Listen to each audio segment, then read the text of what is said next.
샬롬 샬롬 샬롬 샬롬 샬롬. 하나님 사랑합니다. 여러분 주 안에서 사랑합니다. 이런게 2장 말씀이죠. 8절부터 11절까지 내용을 가지고 갑절의 영감을 주옵소서. 여러분들 많이 들어보신 말씀일 거예요. 엘리야가 겉옷을 가지고 말아 물을 치매 물이 이리저리 갈라지고 두 사람이 마른 땅 위로 건너가니라. 9절이죠. 건너매 엘리야가 엘리사에게 이르되 나를 내게서 데려감을 당하기 전에 내가 내게 어떻게 할지를 구하라. 엘리사가 이르되 당신의 성령이 하시는 역사가 갑절이나 내게 있게 하소서 하는지라. 영을 성령의 역사를 내게 주옵소서 하고 이렇게 간구하죠. 10절에 이르되 네가 어려운 일을 구하는도다. 그러나 나를 내게서 데려가시는 것을 내가 보면 그 일이 내게 이루어지려니와 그렇지 아니하면 이루어지지 아니하리라 하고 11절입니다. 두 사람이 길을 가며 말하더니 불수리와 불말들이 두 사람을 갈라놓고 엘리야가 표리 바람으로 하늘로 올라가니라. 난세의 영웅이 난다는 말 있죠. 그 당시 남유다의 왕 중에 가장 폐역했던 아합 왕이 나라를 통치하던 난세에 하나님께서 엘리야 선지자를 영웅으로 세우셨다는 것은 큰 의미가 있습니다. 어찌 보면 엘리야 정도가 되니 아합 왕을 견제할 수 있지 않았을까 하는 생각이 들죠. 아합 왕의 폐역함은 우상 숭배에서 출발합니다. 아합 왕은 시돈 나라 공주였던 이세벨과 정략 결혼을 하면서 바알신, 아세라 신을 함께 들여오므로 이스라엘은 하나님만을 섬기는 유일신 국가에서 우상 숭배의 나라로 전락하고 맙니다. 특히 우상을 하나님의 신전에까지 끌어들이면서 성전을 더럽혔고 종교 혼합주의를 조장하면서 하나님의 존재를 무기력하게 만들었어요. 결국 제사장 민족 어작 백성이라는 거룩한 이름을 헌신짝 버리듯 함으로 하나님의 진노는 극에 달하죠. 아합 왕의 22년 통치는 이전의 왕들과는 비교할 수 없을 만큼 폐역했던 암흑의 시대였다 이렇게 말합니다. 사실 직임을 감당하면서 역대 왕들 중에 그 사람이 제일 악했어, 제일 무능했어 라는 소리는 듣지 말아야 되겠죠. 어떤 그 대통령 때 임기가 1년 정도밖에 남지 않았는데 그럴 만한 인물이 없어. 그래도 그 대통령 때 나라가 제일 안정되고 경제적으로도 많이 발전했지라는 소리를 들어야 하지 않겠는가. 도대체 한 게 뭐야? 나라 엉망이야 라는 말을 들어서는 안 되겠죠. 아합 왕의 폐역함은 끝이 없었고 백성들은 영육간에 피폐해졌으며 하나님의 진노는 극에 달했기에 마침내 하나님께서 엘리야 선지자를 보내신 거예요. 엘리야 선지자의 등장과 그의 사역은 아주 놀라웠습니다. 그런 3년 6개월 동안 이스라엘을 고난에 빠뜨렸던 가뭄을 영적인 능력으로 한순간에 해결했고 아합 왕의 통치에 대한 저항과 우상 숭배자들과의 대결로 이스라엘의 영적 기반을 든든히 했고 크고 작은 기적으로 백성들에게 하나님의 살아계심을 증명하고 하늘과 땅의 가교 역할을 잘 감당했어요. 그래서 이제 하나님께서는 엘리야 선지자에게 특별한 선물을 허락하셨는데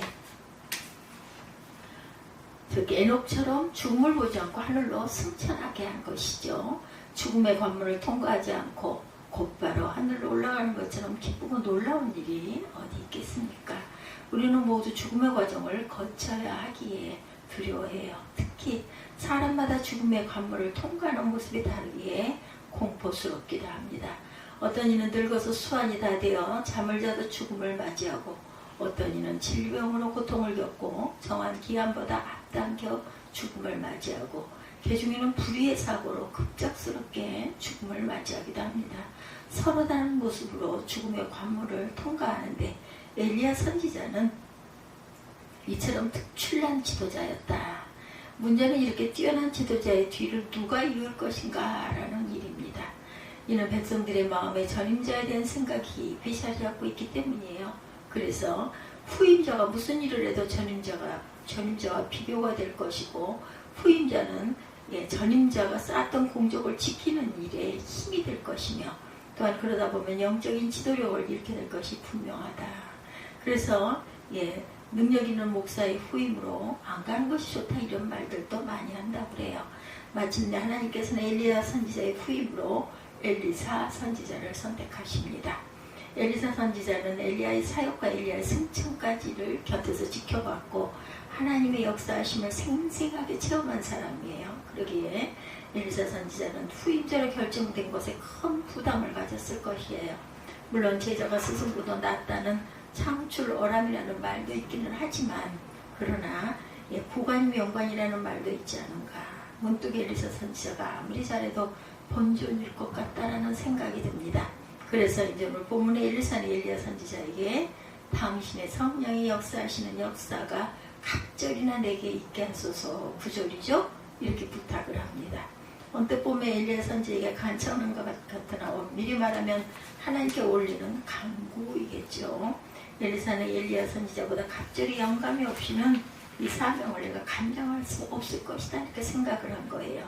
사람이 바라는 소망이나 기도 제목을 보면 그 사람의 삶과 신앙의 방향을 가늠할 수가 있는데 건강 때문에 힘들어하는 성도는 건강을 달라고 기도할 것이고 물질 때문에 고생하는 성도는 물질을 달라고 기도할 것이며 배우자와 자식 등 가족들 간의 불화를 겪는 성도는 가족들이 사랑으로 하나 되기를 기도할 것입니다. 지난 3년 코로나 아직도 저희 기억에 생생합니다. 아주 경제적으로 힘든 시기였는데 직장과 사업을 위해 기도하고 목사님들은 교회와 목회를 위해서 아마 많이 기도하셨을 거예요. 지금도 물론 마찬가지지만 물론 우리는 육신을 믿고 살기에 육적으로 필요한 것도 있겠고 영적인 존재로 살아가기 때문에 영적으로 채워져야 할 것들도 분명히 있습니다. 너무 육적인 것만 바라면 세속에 빠져 땅의 사람으로 살게 되는 것이고 그렇다고 너무 영적인 것만 원하면 현실 도피적인 신비적 삶에 빠지기가 쉽다. 그래서 영육간의 균형 감각을 유지하며 살아가는 것이 중요하죠. 코로나 시국을 우리가 거치면서 어땠어요? 원하던 현실 도피적인 신비한 삶에 빠지기가 쉽다라는 것. 갑절의 영감이 필요할 때, 갑절의 영감을 허락받을 때, 갑절의 영감을 발휘할 때 어땠어요 여러분들? 간절하게 기도하셨습니까? 나라가 평안하고 교회가 안정되고 가정이 든든하면 보통의 영감만 가지고도 버틸 수가 있겠으나 비상시국에 목사나 성도들이나 갑절의 영감이 있어야 견딜 수 있지 않겠는가 라는 그런 묵상을 해봤습니다. 엘리사 선지자가 비상시국이기에 갑절의 영감이 필요했던 것처럼 우리 또한 어려움이 심할 때 어떤 큰 문제가 있을 때 하나님 힘 주시옵소서 우리가 더 많이 기도하게 되죠. 비상시국에는 목사나 성도나 갑절의 영감이 있어야 견딜 수 있는 것처럼 엘리사 선지자가 비상시국이기에 갑절의 영감이 필요했던 것일 거예요. 부르심을 받은 소명도 중요하고 감당해야 할 사명도 중요하지만 사명을 감당하기 위한 영감이 가장 중요합니다. 소명은 받았으나 영감을 받지 못하면 사명을 잘 감당할 수 없기 때문이죠. 특히 믿음의 사람에게 영감은 아주 중요합니다. 영감이란 하나님의 뜻을 밝게 깨달아 아는 지혜고 하나님과 영적 교제를 나누는 소통이며 하나님과 일체를 이루는 동행입니다. 즉 내가 주님 안에 주님이 내 안에 계시나 하나됨을 이루는 것이죠. 하나님과 하나가 될 때 하나님 일이 곧 나의 일이 되고 하나님의 나의 일이 간섭하셔서 역사해 주시고 하나님이 친히 끌어가시기에 승리하게 되는 것이다. 그리고 이러한 영감이 누구나 알고 체험하는 정도의 영감이 아니라 내 안에서 특별히 역사하는 갑절의 영감이 될 때 하나님과 더욱 하나가 되고 허락받은 사명을 능히 감당할 수 있게 되는 것이다. 그러기에 갑절의 영감을 구해야겠죠. 하나님은 사모하는 자에게 주시는 분이시고 특히 사명을 감당하기 위해 간구하는 소원은 반드시 응답하신다라는 것. 엘리사 선지자가 돈을 구하겠습니까? 건강을 구하겠습니까? 더 세상 권력과 출세를 구하겠습니까? 하나님의 뜻과 역사를 위해서 갑절의 영감을 구하는 것이니 하나님께서 반드시 허락해 주시지 않겠습니까? 그렇게 먼저 영혼의 잘됨을 위해 기도하고 범사에 강건케 됨을 축복을 허락해 주실 것을 우리가 구해야 되겠죠. 갑절의 영감을 구하면 엘리사는 자신이 엘리야 선지자보다 많은 부분에서 모자람을 인정한 것이고 그렇게 먼저 영혼의 잘됨을 위해서 기도했어요. 자신의 부족함을 알고 부족함을 채우기 위한 겸손한 간구는 신앙의 아주 중요한 덕목입니다. 아직 가나안 여인처럼 저를 개라도 좋습니다. 개들도 제 주인의 상에서 떨어지는 부스러기는 먹지 않습니까? 주님 저를 도와주소서라며 간구할 때 놀랍게도 주님께서 여자여 내 믿음이 크도다 내 소원대로 되리라 응답해 주시죠. 여인은 겸손한 마음으로 고백했지만 예수님은 그 여인의 믿음을 크다고 인정해 주신 거예요. 하나님이 자신이 모든 것을 가졌다고 더 이상 이룰 것이 없다고 교만을 부리는 자에게는 더 이상 주시지 않는 분이고 나는 부족한 죄인이라고 주님이 허락하시지 않으면 나는 감당할 수 없고 살아갈 수 없다며 겸손히 매달리는 자에게 부족함이 없이 채워주시는 분이죠. 우리가 지나간 코로나 시고 좀 더 하나님 앞에 겸손해지지 않았는지 여러분들 어떠셨습니까? 내 힘으로 내가 호흡을 하는 것이 아니고 내가 코로나에 걸리지 않으려고 한다고 안 걸리는 것이 아니죠. 아무리 조심을 하고 지킬 걸 잘 지킨다 하더라도 코로나가 걸리는 사람도 있고 또한 지진을 아무리 대비를 하고 조심해서 건축을 했다 할지라도 건물이 무너져 내리는 일들도 있었던 것 우리가 많이 주변에서도 듣기도 하고 경험하기도 합니다. 회복할 수 없음을 겸손히 고백하며 간구하는 것, 내 힘으로 할 수 없음을 우리는 이렇게 연약합니다 라고 고백하며 간구해야 할 것이죠. 특히 우리의 삶과 신앙이 많이 무너졌고 갑절의 영감을 허락하셔서 다시금 일어나 걷고 뛸 수 있게 주옵소서 하고 우리는 더욱더 많이 기도해야 합니다. 맡은 직임에 따라 받아야 하는 은사가 각각 다르죠.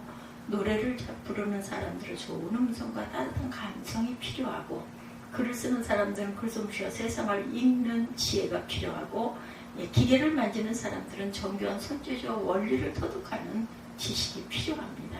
그런 의미에서 엘리자 선지자가 갑절의 영감을 구했다는 것은 자신은 백성들의 영적인 지도자고 백성들을 영적으로 바로 세우는 사명을 감당해야 하며 하나님의 뜻을 바로 깨닫고 백성들의 우상이 아닌 하나님에게로 이끌어야 할 사명이 있음을 깨달았음을 뜻합니다. 영적인 지도자가 돈을 구하고 권력을 구하는 것도 우습고 백성들의 심부름꾼으로 일해야 하는 공무원이 정보를 이용해 자기가 먼저 땅을 사서 자기 배를 먼저 부리는 것도 온전치 않고 이름 없이 빚도 없이 십자가를 지겠다는 목사가 세상에서 출세와 명예를 구하는 것도 은혜가 되지 않습니다. 그런 의미에서 엘리사 선지자는 갑절의 영감이라는 정확한 은사를 구한 거죠. 엘리사 선지자는 자신이 받은 사명이 무엇인지 그리고 사명을 감당하는 일에 어떤 은사가 필요한지 은사를 주실 분은 누구신지를 정확하게 알고 있었어요. 이것이 쉬운 일인 것 같지만 절대로 그렇지가 않습니다. 평생을 자기 자신이 누구인지 무슨 일을 하려고 이 땅에 왔는지 자기 은사가 무엇인지도 모른 채 살아가는 사람이 얼마나 많은가. 감리교 목사 중에 교단 정치에만 관심이 있고 장정만 따지고 고소 고발을 일삼는 분들이 있었다고 그래요. 그런 분들은 목사로서 자신의 본분을 잊은 사람들이죠. 지금 장정을 공부해야 할 때가 아니고 성경을 공부할 때고 교단 정치를 할 때가 아니라 맡겨진 교회 성도들을 목양할 때입니다.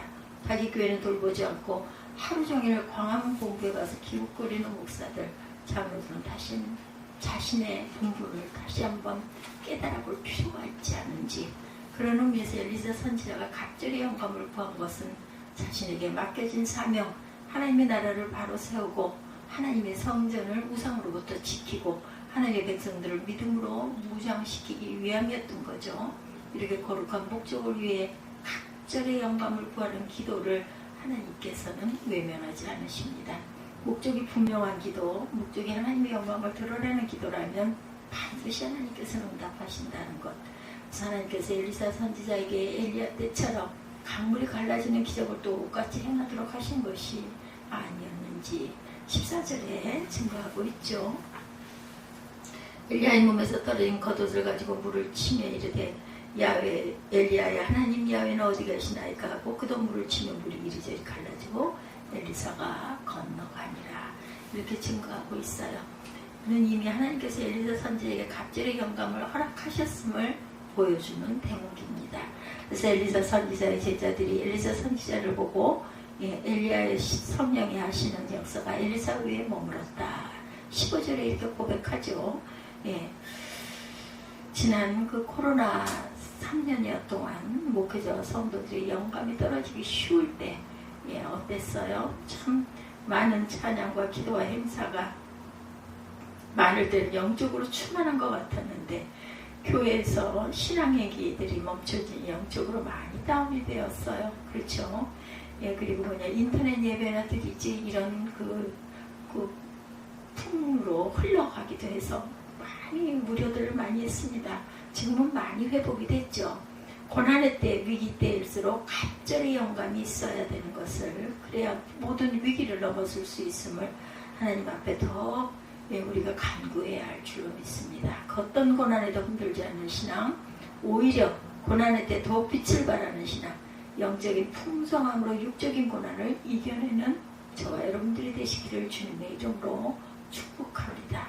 오늘도 하나님께 온전하게 간구함으로 응답을 받고 응답받음으로 맡겨진 사명을 잘 감당하는 엘사와 같은 저와 여러분들이 되시기를 주님의 이름으로